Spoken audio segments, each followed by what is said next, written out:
네, 반갑습니다. 방금 소개받은 울산교육정책연구소 전문연구원으로 있는 안영찬이라고 합니다.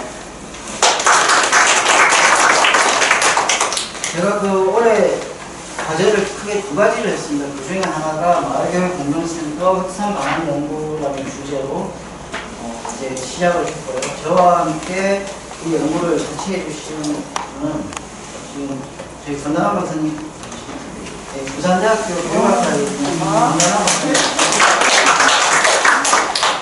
그리고 수학문화관에 계시는 김원진 연구사님과 함께 해주셨고요. 네, 지금 자리에 안 계신 것 같습니다. 중산초등학교의 김현실 선생님도 함께 해서 총 4명이 본 연구를 수행을 했습니다. 본 연구 발표는 크게 서론, 사회 분석, 설문조사, 면담, 정책 제안의 순으로 이루어지도록 하겠습니다. 그럼 마을교육 공동체센터 확산 방안 연구, 이 연구를 왜 했을까라는 이제 필요성을 지금 한번 살펴봐야 되는데, 기존의 교육이라고 하는 거, 저보다 여기 다 교육에 대한 경험이나 경력들이 다 활약하신데, 기존의 교육이라고 하는 부분이 교육청과 단위학교, 학교 위주의 교육에 많이 포커스가 잡혀 있었다. 그러면서 하지만 그에 대해서 교육청이나 지자체, 교사, 마을 등의 교육에 대한 범위가 학교뿐만 아니라 학교를 넘어서서 좀 다양하게 이루어질 필요가 있다라는 요구들이 점점 생겨났습니다. 특히 이제 다들 아시다시피 지자체, 지방을 제외한 수도권 위주로 인구 유축이라든가 교육 환경이라든가 이런 경제 사회적 영향 등에 의해서 지금 현재 지방, 특히 마을이 쇠퇴하는 공동체적인 좀 황폐해지고 지역이 황폐해지는 이러한 현상으로서 지역 교육이 좀 낙후되는 현상이 이루어지고 있습니다. 특히 2015 교육 개정 과정에 의거하면 공동체의 영향을 강조하는 이러한 측면들에 따라서 울산에서도 2020년부터 울산 마을교육 공동체 거점센터를 운영을 하고 있습니다. 울산 마을교육 공동체 거점센터 같은 경우에 지금 학생들이라든가 지역 주민 그리고 학교 각 청소년들을 위해서 다양한 정책도 시행을 하고 있고 또한 프로그램을 운영하고 있습니다.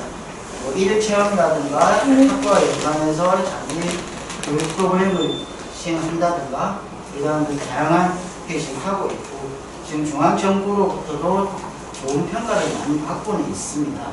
그렇지만 현실적으로 좋은 건 좋은 거고 현재 한계점을 좀 살펴보자면 가장 크게 나타나고 있는 게 상봉면이나 음양 울산 전체의 인력에서 과거의 구 공군정 초등학교에 지금 있다 보니까 위치적 한계라는 부분이 나타나는 한계점도 있습니다. 그러면 이 한계점과 함께 마을교육 공동체 거점센터가 향후에 지금 현재 시행하고 있는 자유학년제라든가 고교학점제라든가 이러한 다양한 교육과정의 변화 속에서 함께 동참해서 나아갈 부분들이 필요적으로 있을 것이다. 그러한 다양한 필요성들에 의해서 마을교육 공동체 센터는 확산이 좀 되어야 된다는 필요성을 좀 느끼게 됩니다. 그래서 본 연구에서는 이러한 인식조사를 토대로 해서 마을교육 공동체 거점센터의 모델이나 확산 방안에 대해서 살펴보았습니다. 이 살펴보기가 연구 목적을 달성하기 위해서 문헌조사, 사례조사, 설문조사, 면담조사 등을 다 합적으로 살펴봄으로써 모델을 제시해 보려고 노력을 했습니다. 저희가 사례 분석으로 크게 한 3가지를 방문을 했습니다. 저희 연구진을 했는데 첫째 춘천에 있는 춘천시 마을자치지원센터였습니다. 이제 타이틀에서 보시는 것처럼 여기는 춘천시에서 출연한 재단입니다. 그래서 마을교육 공동체 센터인데 왜 지자체에서 출연한 재단이냐라는 측면을 의구심을 가질 수 있을 것입니다. 근데 여기서 보면 저희들이 이제 교육이라고 하는 부분이 학교와 교육청과 학교만이 아니라 지역사회에 나아감에 있어서 지자체와의 협력관계는 필수 불가결한 요소로 자리 잡고 있다는 것을 인지하실 수 있을 것입니다. 그래서 춘천 같은 경우에는 춘천시 출연재단에서 이러한 교육 공동체에 대해서 지금 함께 하고 있습니다. 즉 마을 공동체와 마을 교육 공동체를 함께 지금 이 재단에서 운영을 하고 있고요. 특히 교육청, 강원도 교육청과 춘천 교육지원청에서는 그 춘천 행복교육지구, 즉 울산에 보면 서다른 교육지구가 지금 하고 있는데 그와 같은 지구 사업을 위탁을 줬습니다. 위탁을 줘서 이 재단에서 실제로 운영을 하고 있고 주요 사업 중에 하나가 돌봄도 있고 그런 상황에서 지금 교육청에서는 일단은 별도의 인력을 지금 제공을 하지 않겠습니다. 그러면 이런 질문이 될 수 있습니다. 교육인데 교육을 모르는 사람들이 어떻게 교육과 관련된 일을 할까? 분명히 그런 의심이나 의구심이 들고요. 그래서 이 재단에서는 마을돌봄교육협의체라는 것을 구성했습니다. 이 거버넌스 형태이고 있습니다. 그러다 보니까 이 중요한 사항이나 협의할 일이 있으면 이 협의체를 상시나 수시적으로 가동을 해가지고 교육에 대한 부분을 지속적으로 제공을 하고 있는 형태를 지니고 있습니다. 두 번째로는 인천교육청에서 있는 동북권 마을교육지원센터를 살펴볼 수 있습니다. 인천교육청 같은 경우는 현재 동북권 마을교육지원센터와 서북권 마을교육지원센터 두 개가 있고 내년부터는 남북권, 북권 두 개를 더 유치를 해가지고 총 4개를 지금 준비를 하고 있습니다. 하나 부러웠던 그 중에 하나가 여기 센터는 부교육감 직속의 별도 기관이에요. 그러다 보니까 교육청 내에서도 그 이상과 관심도가 상당 부분 높여져 있었고 이러한 센터들이 중간 지원 조직의 역할을 상당 부분 하고 있다. 그러다 보니까 제가 2년 전에 공부했던 선한 교육지구 활성화 방안 연구를 할 때 부산이나 변지역 같은 때 기본적으로 장학사 한 분, 주무관님 한 분 정도 배치하는 상황이 있는데 인천 같은 경우에는 장학사님 2분, 주무관님 한 분, 3분을 이제 하고 또 관할 지역인 연수구에서는 재정지원과 주무관님 한 분, 총 4분이 이제 운영을 하고 있었습니다. 그리고 이 센터의 위치는 선악중학교 내 물공간을 모델링해서 쓰는데 뒤에 말씀드린 서울의 다가치학교처럼 이 인천 센터 같은 경우에도 오후 3시 반까지는 선악중학교 학생들을 위해서 다양한 교육 프로그램을 운영하고 있습니다. 교과과정과 연계해서 시설들을 이용한다든가 교과과정이 아니더라도 선악중학교 학생들을 위해서 공간을 좀 제공하고 3시간 이후에는 학교 밖 청소년이라든가 지역에 대해서 지역 주민들을 함께 쓸 수 있도록 했습니다. 그리고 세 번째 다가치학교 같은 경우에는 마을결합형 청소년 자치교육인데 주관이 서울교육청입니다. 그런데 제가 볼드체로 했는 것처럼 성공회대학교 산학협력단과 아라청소년문화예술협동조합이 이제 위탁받아서 관리하고 있습니다. 제일 중요한 건 뭐였냐면 아무나가 아니라 이 지역에 있는 마을 활동가들이 활동 위탁을 받아서 활동할 수 있어야 된다라는 측면이었습니다. 그래서 이런 위탁을 하면서도 교육청에서는 토양교사 1인을 이제 제공을 했었거든요. 이 오류중학교에 갔을 때 하나 좀 반가웠던 것 중에 하나가 그럼 뭐 오류중학교 내에 학교가 있으면 보통 이제 학교 선생님들이 조금 행정 업무라든가 관세라든가 이런 부분에 있어서 좀 많은 어려움을 겪고 있었는데 이 오류중학교 같은 경우는 교장선생님하고 교감선생님 부분에서 모든 학교와 관련된 임무를 맡아하고 있다는 부분이 하나의 시사점으로 인사될 수 있었습니다. 이렇게 본 연구진에서는 이제 지자체에서 출연한 재단, 교육청에서 직접 관리하는 곳, 그 다음 교육청에서 위탁을 주는 형태, 이런 다양한 형태들을 살펴보았습니다. 이를 통해서 저희들은 이제 설문조사를 시작했는데 설문을 하기까지 저희가 많이 어려움이 있었습니다. 그 이유가 무엇이냐 하면 마을교육 공동체 거점센터, 저 마을교육 공동체가 뭐냐라고 했을 때 아는 사람이 별로 없었어요. 그렇다면 아는 사람이 없는 상태에서 이게 무엇인지 모르는 사람들한테 설문조사를 했을 때는 부정적 응답이 상대적으로 높을 것이다 라는 게 저희들의 예상이었습니다. 그래서 바이어스가 있음을 감안하고라도 마을교육 공동체 거점센터를 경험했던 분들을 위주로 설명을 했다라는 것을 우선 좀 밝히면서 말씀드리도록 하겠습니다. 그래서 교원 182명, 학생 698명, 시민 210명 해서 총 1090명을 대상으로 설명을 받았습니다. 그래서 빈도 분석, 기술 통계 분석, 교차 분석을 실시해서 각 향후에 나오는 보고서에는 각 주체별로 이러한 내용들이 다 들어가겠지만 오늘 발표는 그 중에서도 이러한 주체들 간의 비교하는 부분에 대해서 초점을 맞춰서 발표를 하도록 하겠습니다. 우선 마을교육 공동센터의 필요성에 대해서는 5점 척도로 물어본 결과 시민들이 가도 4.52점으로 가장 높게 나타났습니다. 그래서 다행인 것은 교사나 시민들이 4점대의 평균을 가지고 있습니다. 그런데 학생들 같은 경우는 밑에 보시면 잘 모르겠다의 응답이 상대적으로 높다는 게 시사적으로 좀 찾아볼 수 있을 것이다. 그 다음에 마을교육 공동센터가 학생의 교육과 성장에 미치는 영향에 있어서는 역시 다 긍정적으로 평가를 하고 있음을 알 수 있었습니다. 그리고 마을교육 공동체센터 설립 희망에 대해서는 의외로 시민들이 더 많이 응답을 했습니다. 원하고 있다. 그렇지만 교사나 학생이 그렇다고 원하지 않는다는 얘기는 아니에요. 전반적으로 원함이 있지만 시민보다는 조금 낮게 나왔습니다. 그렇다면 향후의 마을교육 공동센터가 운영이 될 때 누가 운영 주체가 되어야 되냐라고 했을 때 교육청과 지자체가 협력하는 협력 구조로 이루어져야 된다는 게 가장 큰 함의를 지니고 있었습니다. 그럼 마을교육 공동센터에서 어떠한 걸 해줬으면 좋겠냐 했을 때 센터 운영과 프로그램을 함께 운영하는 것을 좀 많이 원하고 있습니다. 그럼에도 불구하고 지역사회 체험처 발굴에 대해서도 요구가 없다는 걸 알 수 있습니다.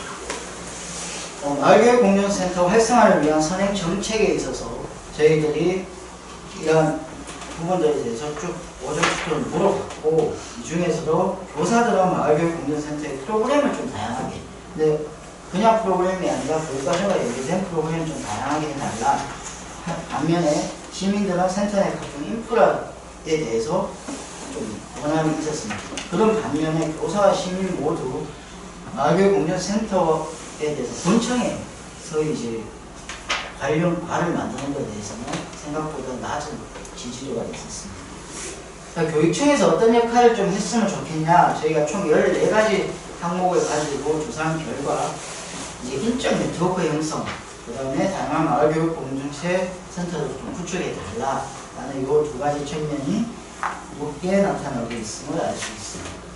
그리고 마을교육 공동센터에서 제공해 주기를 원하는 분야는 무엇이냐라고 했을 때 저희가 12가지 항목에 대해서 제시를 했었고, 교사들은 앞에서 보신 것처럼 학교의 연계 프로그램이나 체험학습, 시민들은 평생교육, 본인들이 처해 있는 입장에서 좀 차이가 있음을 인지할 수 있었습니다. 이러한 내용들을 통해서 저희가 마을교육 공동체 정책위의 당사자 중심으로 좀 면담을 실시를 했습니다. 면담을 실시를 했고, 그 기준에 마을교육 공동체란 했을 때 중요한 것은 마을을 중심으로 두고 그 마을 속에 학교나 지역사회나 학생, 주민들이 함께 공유하는 형태를 의미하고 있습니다. 마을교육 공동센터의 필요성에 대해서는 적극적으로 공감을 하고 있음을 알 수 있었고, 역시 현실적인 문제로 들어오면 이제 운영 인력이 업무 대비 인력이 상당히 부족하다. 현재 그 상복에 위치해 있는 홍대마을 같은 경우 지금 현재 8명이 지금 하고 있는데 8명이 적은 게 적다고도 볼 수 있고 많다고도 볼 수 있으나 지금 현재 수행하고 있는 업무 상황으로 보면 8명이 적을 수 있습니다. 그 이유가 뭐냐면 시설관리라든가 주무관님이라든가 이런 부분들을 다 포함해서 8명이거든요. 실제 정책 수립이라든가 정책 기획이라든가 정책 운영 프로그램 돌리는 데 있어서는 운영 실장님이라든가 학연교사 선생님 두 분께서 실제를 담당하다 보니까 좀 적은 것이다. 그리고 혹시 이 센터 운영 출처의 교육청이나 직속 기관이 좀 됐으면 좋겠다라는 측면이 강하게 되어 있었습니다. 그래서 또 서운하는 교육지구나 서운하는 학교와의 이제 관계에 있어서는 상호 협력 관계를 해야 된다. 그리고 가장 중요한 것 중에 하나가 울산에서 시행하고 있는 마을교육 공동체 센터와 서운하는 교육지구 센터가 어떤 차별성이 있는지에 대해서 모성이 좀 많이 주고 있었습니다. 이게 사실 이 이해 당사자임에도 불구하고 이 정책이 같다고 보시는 분도 있고 다르다고 보시는 분도 있고 그러다 보니까 좀 그런 것 같습니다. 그래서 향후의 교육청의 역할이나 노력에 있어서 공간 확보 및 시설 확보, 그 다음에 마을교육 공동체에 대한 공간적 확산, 지역 주민들과의 관계 개선에 많은 요구사항이 있었습니다. 따라서 이러한 사례조사, 설문조사, 면담을 통해서 본 연구진이 몇 가지의 이제 재원을 말씀드리면 정책관리기관과 정책 실행 및 집행기관의 이원화가 필요하다. 그래서 분업한데 저희 연구진에서는 크게 모델을 한 2가지 정도로 지금 그리고 있습니다. 모델 1번 같은 경우는 본청과 지역청, 또는 지역센터의 역할들을 구분시켜 주어야 된다. 아니면 두 번째로는 직속기관을 만드는 것인데 하나 가칭으로 마을교육 공동체원이라든가 해서 다양하게 있는 지역센터들을 그러니까 울산 마을교육 공동체에 대한 비전이라든가 정책에 대한 기본적인 틀을 담는 정책을 이끌어 나가는 기능은 직속기관이 하고 그 다음에 실제 필드에서 운영하는 지역센터에서 하는 이 이원화 구조를 제시를 하려고 합니다. 그리고 정책의 독립성 및 협업을 강조해야 되는데 앞서 말씀드린 것처럼 다양한 정책들과의 협업이 필요합니다. 그래서 마을교육 공동체, 서망교육지구, 초등교육과 중등교육과 육아특수 등의 다양한 업무 담당자들과의 교제가 필요하고 이제 마을교육 공동체라는 것이 그냥 한 부서에서 운영할 수 있는 부분이 아니다 보니까 다양한 부분이 필요하고 사업 개발 시 TF팀을 사업마다 TF팀을 가동하든 협의체를 구동하든 해서 하나의 사업에 있어서 다양한 목소리를 함께 낼 수 있는 부분이 필요하다. 그리고 이러한 노력들을 통해서 중복 사업을 피하게 되고 인력 및 예산을 좀 집중해서 쓸 수 있을 것이다. 라는 것이 저희 모델이고 지역 자원 개발이 필요하다. 단순히 교육청에서 가지고 있는 예산이나 자원에 한정적으로 쓸 것이 아니라 지역 마을에 있는 자원이 무엇인지에 대해서 우선적으로 발굴해내고 개발해내고 그래서 활용할 수 있는 앱이 필요하다는 것이 저희가 제공하고자 하는 제안입니다. 그래서 저희가 큰 그림을 이렇게 그리고 세부적으로 지역센터 같은 경우에 저희가 한 3가지 유형을 생각하고 있습니다. 을주군 같은 경우에는 지금 울산의 5개 공군 중에서도 가장 큰 규모를 차지하고 있고 12개 읍내 개별적으로 살펴봐도 각 지역마다의 차별성이 있습니다. 인구에 대한 차별성, 그 다음에 지역의 환경, 그 다음에 위치 등 차이가 있습니다. 그러다 보니까 어떠한 센터를 하나 구축해 놓고 이 센터로 다 모이게 하는 것은 조금 힘들지 않나. 그래서 기존에 지금 소규모 학교가 되어 간다거나 작은 학교가 되어 가고 있는 여유 공간이 그 주변에 있는 학교에서는 좀 있기 때문에 이런 여유 공간을 잘 활용하는 앞서 살펴봤던 저 같은 경우에는 서울의 오류중학교에 있는 다같이 학교가 좀 더 어울리는 모델이 아닐까 생각을 하고 있습니다. 그래서 지역 주민들이나 지역 마을 활동가들에게 이제 위탁을 준다거나 이렇게 해서 운영을 하는 모델을 강구하고 있고 두 번째는 폐교를 활용한 모델입니다. 2025년도에 북구에 있는 약수초가 지금 이전이 확정되어 있습니다. 그래서 이 약수초에 한 건물은 수학문화관이 쓰고 있고 지금 이전에 가려고 하는 곳은 지금 마을교육공동체센터, 북구 마을교육공동체센터를 지금 하기로 지금 계획 중에 있습니다. 그러다 보니까 이게 폐교이기 때문에 지금 현재 삼북에 있는 땡땡마을과 같이 센터의 운영과 프로그램을 같이 할 수 있는 모델을 강구할 수 있을 거라고 생각합니다. 세 번째는 지자체와 협력 모델인데 남구, 중구, 동구 같은 경우에는 실제로 교육청이 가지고 있는 공간적인 한계가 나타나고 있습니다. 그리고 인구 밀도가 높은 지역이다 보니까 지자체에 있는 자원을 잘 활용한다거나 주민센터를 잘 활용한다거나 이러한 모델을 통해서 지자체와의 협력 모델을 제안을 할 수 있을 거라고 생각합니다. 네, 이상 좀 두서없이 말씀을 드렸는데 시간 관계는 발표를 이 정도로 마치도록 하겠습니다.